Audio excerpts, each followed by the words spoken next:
Hi viewers, இன்றைக்கி வந்து நான் திருப்பதி லட்டு செஞ்சு காமிக்க போகிறேங்க. எல்லாருக்கும் திருப்பதி லட்டுனாலே கோயிலுக்கு போனால் தான் ரொம்ப பிடிக்கும். எல்லோரும் வாங்கி சாப்பிடுவோம். அதே டேஸ்ட்டில் அப்படியே பண்ணலாம். நான் பண்ணுற மாதிரி பண்ணினீங்கன்னா வாங்க அது எப்படி பண்ணுறதுன்னு பார்க்கலாம். ஃபஸ்ட்டு ஒரு பவுல் எடுத்துக்கோங்க. அதில் 100 கிராம் சுகர் சேர்த்துக்கோங்க. அதுக்கப்புறம் 100 கிராம் அரிசி மாவு. இது வந்து நல்லா காய்ச்சி ஆறின பால். இதை ஊற்றி ஃபஸ்ட்டு கொஞ்சம் மிக்ஸ் பண்ணிக்கலாம். நல்ல திக்கு பாலாக இருக்கணுங்க. இப்போ பாருங்கள், இது நல்லா கரைஞ்சிருச்சு. இதில் வந்து 200 கிராம் கடலை மாவு நல்லா சளிச்சிட்டு எடுத்து வச்சுருக்கேன். 1க்கு 2 வாட்டி நல்லா சளிச்சுக்கோங்க கடையில் வாங்குகிற மாவுனா. இப்போ இதை கொஞ்சம் அப்படியே எல்லாத்தையும் போட்டுட்டு இன்னும் கொஞ்சம் பால் சேர்த்துக்கலாம். பத்தலைன்னா அப்புறம் சேர்த்துக்கலாம். இது நல்லா கட்டியாக நம்ம மிக்ஸ் பண்ணி எடுத்துக்கிறணும்.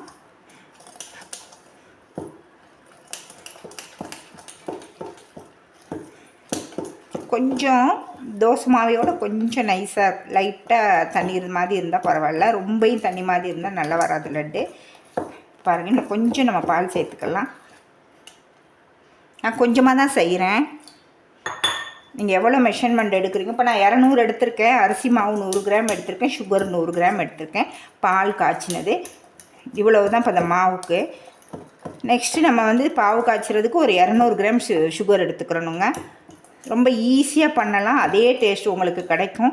இந்த மாதிரி நீங்கள் பண்ணி இப்போ இந்த மாவை நல்லா மிக்ஸ் பண்ணிவிட்டு ஒரு 1/2 hour அப்படியே நம்ம விட்டுறலாம். கொஞ்சம் மாவு புளிச்சு வரட்டும். இப்போ பாருங்கள், இந்த மாதிரி இருக்கணும். நீங்கள் விஸ்கில் எடுத்திங்கன்னா இப்போ இதை நம்ம வச்சிடலாம். ஒரு 1/2 hour சென்று நம்ம திரும்ப ஸ்டார்ட் பண்ணலாம் லட்டு செய்கிறது எப்படின்னு. இப்போ பார்த்தீங்கன்னா சுகர் சேர்த்துக்கலாங்க. சுகர் 200 கிராம் எடுத்து வச்சுருக்கேன். இதில் கொஞ்சம் தண்ணி சேர்த்துக்கலாம். நம்ம கொஞ்சமாக தண்ணி சேர்த்துக்கலாம். ரொம்ப தண்ணி வேண்டாங்க. இப்படிங்க ஆட்டினீங்கன்னா கரெக்டாக அந்த சுகருக்கு கரெக்ட் லெவலில் இருந்துச்சுன்னா கரெக்டாக இருக்கும். இந்த பாருங்கள், கரெக்டாக வந்துடும். நான் ஊற்றின தண்ணி ரொம்ப ஊற்றுனீங்கன்னா நமக்கு ரொம்ப கஷ்டமாயிடும்.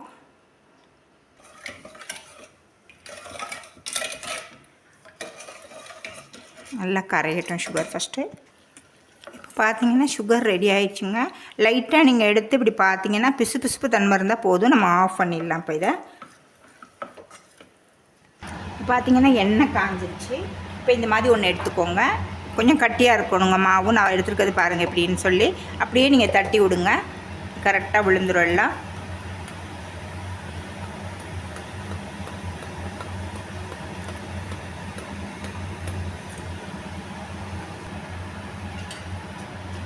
பாருங்கள், சின்ன சின்னதாக விழுந்து நல்லா ப்ரௌன் ஆகணும். நம்ம ஆல்ரெடி ரெட்டு செய்வோம் அந்த மாதிரி கிடையாது. நல்லா ப்ரௌன் ஆகி வரணும். பார்த்தீங்கன்னா உங்களுக்கே தெரியும். பாருங்கள், நல்லா அந்த மிக்சர் மாதிரி வரணும். நம்ம எடுத்துடலாம். இதை எடுத்து சுகரில் போட்டுடலாங்க. திரும்பியும் அதே மாதிரி கொஞ்சம் ஊற்றிக்கலாம்.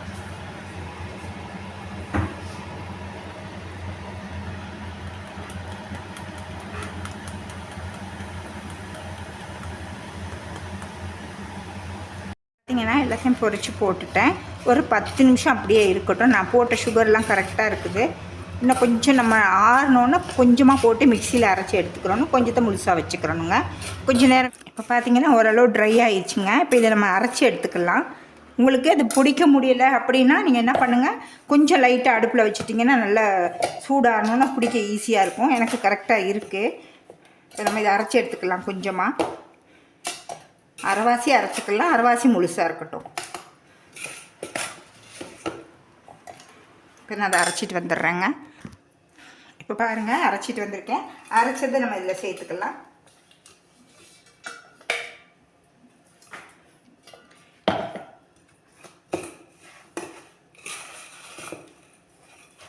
இப்போ இதில் வந்து முந்திரி திராட்சை எல்லாம் நம்ம தாளித்து கொட்டிக்கலாம்.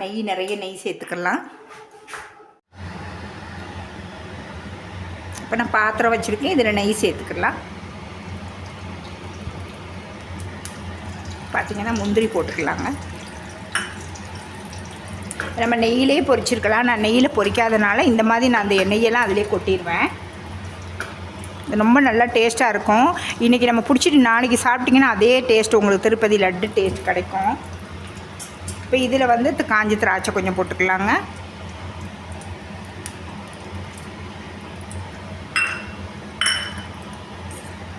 1-2 தட்டின ஏலக்காய், அதுக்கப்புறம் இந்த வறுத்த நெய்யோடு சேர்த்து அதில் கொட்டிடுங்க. நீங்கள் நெய்யில் பொரிச்சிட்டிங்கன்னா அது நெய் தேவையில்லை. நான் நெய்யில் பொரிக்காதனால நான் இது அப்படியே அந்த நெய்யை சேர்த்துட்டேன் இதில். இப்போ நல்லா மிக்ஸ் பண்ணி விட்டுட்டு நீங்கள் பிடிச்சிக்கலாம். இருப்பங்க பாருங்கள், அதே கலரில் வந்திருக்குது. டேஸ்ட்டும் நல்லா இருக்கும்.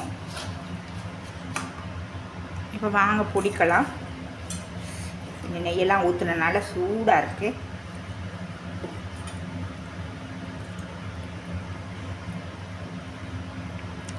பாருங்கள் எப்படி வந்திருக்குன்னு சொல்லி பார்க்கவே சாப்பிட்லாம் தோணும். அப்படி இருக்கும், டேஸ்ட்டாக இருக்கும்.